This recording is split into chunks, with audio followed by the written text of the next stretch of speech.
যখন মাইয়েতকে কবরে শোয়ানো হয় তখন সে তাকে দাফন করে যাওয়া ব্যক্তিদের হাঁটার খসখস আওয়াজ শুনতে পায়। এরপরে তাকে যখন শুইয়ে দেওয়া হয়, সে যদি মুমিন ব্যক্তি হয় তাহলে তার মাথার দিকে তার সলাত এসে দাঁড়িয়ে যায়। দুনিয়াতে আপনি যে নামাজগুলো পড়েছেন, আমি যে নামাজগুলো পড়ছি, এগুলো মাথার দিকে দাঁড়িয়ে যায়। ডান দিকে চলে আসে তার সওম মানে কি? রোজা। বাম দিকে চলে আসে যাকাত।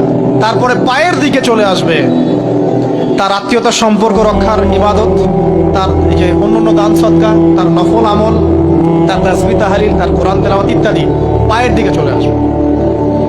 এখানে একটা হাদিস এসেছে, সূরাতুল মুলক যে ব্যক্তি রাতের বেলা তেলাওয়াত করবে, কোন সূরা ভাই? তাবারাকাল্লাযী বিয়াদিহিল মুলক ওয়া হুয়া আলা কুল্লি শাইইন কাদির। এই সূরা যে ব্যক্তি রাতের বেলা করে তেলাওয়াত করবে, ইনশাআল্লাহ সূরা মুলকও কবরে তার সাথে থাকবে এবং কবর আযাব থেকে সূরা মুলক তাকে বাঁচাবে ইনশাআল্লাহ। আমি বুঝাচ্ছি যে কি অবস্থাটা হবে। এবার দুজন ফেরেশতা মাথার দিক থেকে আসবেন, আসতে চাইবেন, সালাত বলবে এখান দিয়ে আসা যাবে না, এদিক দিয়ে আসা যাবে না। ডান দিক দিয়ে আসতে চাইবেন, এদিক দিয়ে আসা যাবে না। বাম দিক দিয়ে আসতে চাইবেন, যাকাত বলবে এদিক দিয়ে আসা যাবে না।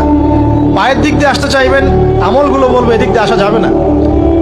তারপরেও তারা আসবেন, চোখগুলো হবে নীল এবং কালো বর্ণ, নীলাভ চোখের, কালো।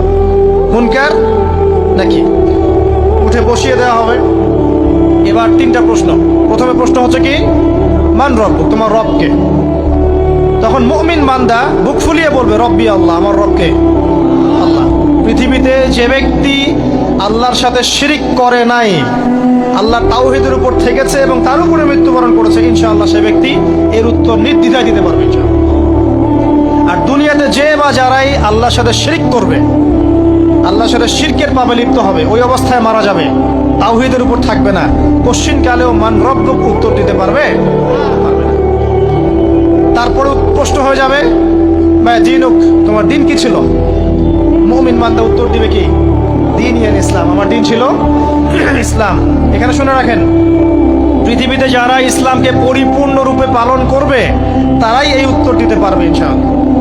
যারা ইসলামকে ঠাট্টা বিদ্রুপের হাসি তামাশার পাত্র বানিয়েছে, মন চাইলে কিছু করি, মন চাইলে কিছু করি না, সহজগুলো একটু আমল করি, বাকি কিছুর আমল ধারি না, হ্যাঁ, নামাজ পড়ি, সুদ ছাড়তে পারি না, ঠিক আছে, বছর বছর ওমরা করি, এদিকে ঘুষ দুর্নীতি ছাড়তে পারি না, ইসলামকে ঠাট্টা তামাশার পাত্র বানিয়েছে, এরা কোশ্চিনকালে উত্তর দিতে পারবে না মা দীনুক।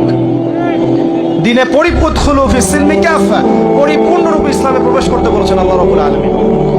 যারা পরিপূর্ণরূপে ইসলামে প্রবেশ করবে এবং ইসলামের প্রতিটা মৌলিক বিধান মেনে চলবে, ইনশাআল্লাহ তারা এর উত্তর দিতে পারবে। এরপরে আসবে তৃতীয় প্রশ্ন। নবী সাল্লাল্লাহু আলাইহি ওয়াসাল্লামকে দেখানো হবে।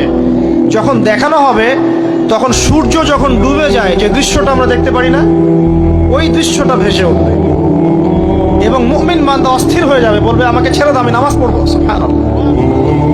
তার কারণ তার কাছে মনে হবে যে আসরের ওয়াক্ত হয়ে গেছে, আসরের ওয়াক্ত হয়ে গেছে, আসরের ওয়াক্ত চলে যাচ্ছে, আমাকে নামাজ পড়তে হবে। চিন্তা করেছেন? ওই যে একটা হাদিস আছে না, যে 7 শ্রেণীর মানুষকে আল্লাহ